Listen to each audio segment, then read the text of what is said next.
Yes, Somebody Media, I'm back again here. Thank you for watching. Thank you for subscribing, liking, sharing, commenting on every video I post here. Yes, abapia abakadde tubaniza nnyo ku page ya feno ba ku channel ya feno SBM ekwasaganya SB Construction Company. Ya company yavayo okuba nti eyambako oba ekuwa ekutangaza mu industry y'okuzimba. Okay, nti gwe nayagala okuyingira field y'okuzimba, ozimba business, ozimba za business oba ozimba just makaago, oli ku kyeyo, oli nkuba kyeyo, oba oli muva Bulaaya, tomanyi biri ku ground. It's better nobeera ng'ofollowinga nnyo channel yaffe eno na updates mu kisaawe ky'ebyokuzimba oba material engeri gyatambula, n'okuba ogezaako ogamba nti oba osaze oyagala kukolagana naffe okuzimba, manya nawe ojja kuba otambudde n'abantu abali ku mulamwa, n'abantu abatambulira ku mazima, abatambulira ku bwerufu. So SB Construction gyeyune kweye namba gye tuteekako tusobole okuba nga tukwatagana.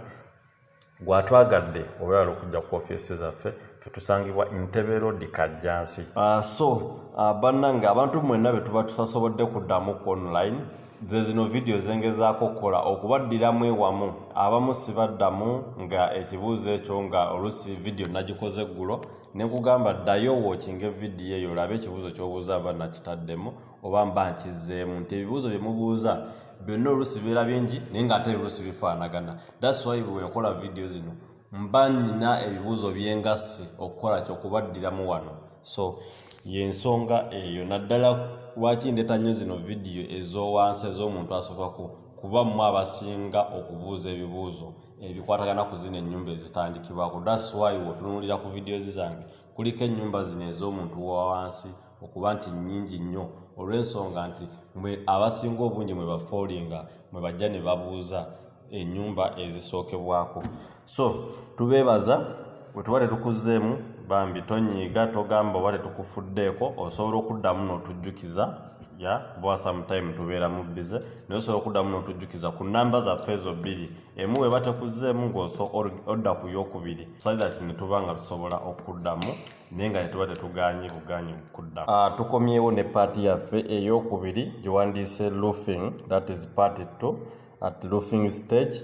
Kweno ennyumba yaffe ey'omuntu wa wansi okusinziira emugiraba nga bwe nagibannyonnyola erina rooms 3. Okay, mulimu akanabiro n'akasitoowa n'akasheede. So kati yo etudde ku fuuti 17 ku fuuti 36. So kitegeeza gwe alina fuuti 45 eno ennyumba eba egendako bulungi kweyeetaaga ogenda, naye ng'ojja kwesanga n'oli alina fuuti 34 egendako naye kuba kuginyigiriza, eba enyuma ku fuuti 45 n'okuddaku, that is 40 by 50. Such a plot of land ebeera eri suitable ku yo kuba obeerako ne ka space oba ne space owagenda toilet ne wano mu maaso woba okolera emirimu gyo. So roofing nabagamba ekintu ky'oweetaagako wano mu bintu bino mu quotation zino zembawa bibeera bitono nnyo byemba njagala otegeere. So ekindetera ennyumba zino ziddamu kiba kuba nti ebibuuzo mujja nga mubuuza ebibuuzo bye bimu. Okay, so awo mba okubaddamu mba sobola kuddamu omu ku omu, mba nja kukwatamu ennamba ddiremu wamu nga mbaleetera eyo ennyumba egezaako okuba egwa mu kibuuzo kye muba mubuuzizza. Era ebintu bye mubuuza oluusi mbipayiringa wamu ne mbikwata ne mbifunamu ekibuuzo kimu. For example, nti wano mu roofing omuntu abuuza nti nnyina rooms 3. Bwe mba nnyina rooms 3, ennyumba ya rooms 3, that is erina ebisenge 2 oba n'eddiiro, nti eyo egendako amabaati ameka, nti eyo erya amabaati ameka, erya emiti emeka, oba mu bufunze oli n'abuuza okuruufinga ennyumba eno rooms 3 ekutwalako ssente mmeka, olina okuba na ssente mmeka mu nsawo.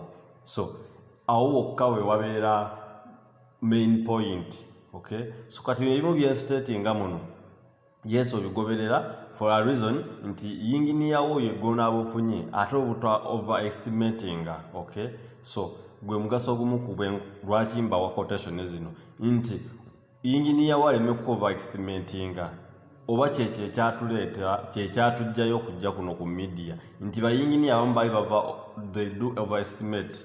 Okay, nti nakubalira akuba tomanyi kye bayita cement, tomanyi cement wafaanana, tomanyi kilo za cement, ajja kugamba ensawo 50 kyokka watu wagenda masawo 20 nagambawo ensawo 50 emiti nagamba ojja kweta emiti 2 emiti 150 naye nga osanga gyandibadde si gye gigendawo. So n'olw'ensonga eyo gwe mugaso gwa gundi zino kukola kukufunira kugamba kyayita comparison okompeyalinge then olabe naawe otuula ogambe kati wenneetunulira mu nsawo yange nnyimiridde ntya. So tekitegeeza nti buli kyenteeka wano oyina kufotokopinga bufotokopinzi. No, tolina fotokopinga bufotokopinzi, wabula oyina kuyigirako naye nolaba ekikyo ky'omanyi n'oyigirako n'omanya ne yinginiya wange aŋŋambye bwati ne bwati, so kati awo nfunyemu kino as a results. So n'olw'ensonga eyo wano ebintu bye twagala bitono. Tujja kwetaaga amabaati pieces 42 yanabagamba amabaati gatambula ku mitwalo tandika ku mitwalo 49 otuuka ku mitwalo 52 agasobola okugenda kweno ennyumba. Okay, wemba ntute kuganga nga otuusa kwa ddoyo nga walitunda emitwalo 5 tuba tugenda kwetaaga obukadde 2 mu emitwalo 10. Ojja kwesanga balitunda emitwalo 5 mu 12 abalala olisanga balitunda emitwalo 49. Okitegeera. So kati ekintu ekyo oba oyina okitegeera. Ekintu ekirala kye twetaaga wano emiti oba ogenda kwetaaga emiti gyenkana ki? Oba ogenda kwetaaga zowandiise buliti oba ogenda kuseresa buliti. Omanyi bayinginiya abasinga nti abaseresa abasinga bakozesa nnyo buliti more than calituns, that is eucalyptus trees more than timber. So wetugenda ku miti oba gyewanyise buliti oba timba tugenda kwetaaga 62, that is size. Tujja kwetaaga pieces 15, that is 15 pieces at 8,000 each. Okay, that is gyemitwalo 12 ewamu. So endala size 4x2, that is 70 pieces ku 15 ku nusu kakaaga gyemitwalo 42. 3x2 pieces nazo nkaaga yo ku mitwalo ku 14,500 buli lubaawo, that is gyemitwalo 27. Okay, nnya 3 tekwera pieces 14 ku nusu kanaana gyemitwalo 11 mu 12.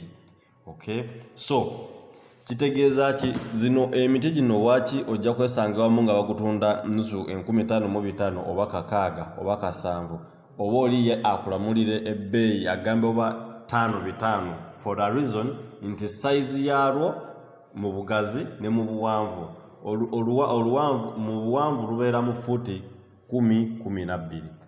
So ekyo oba olina okumanya.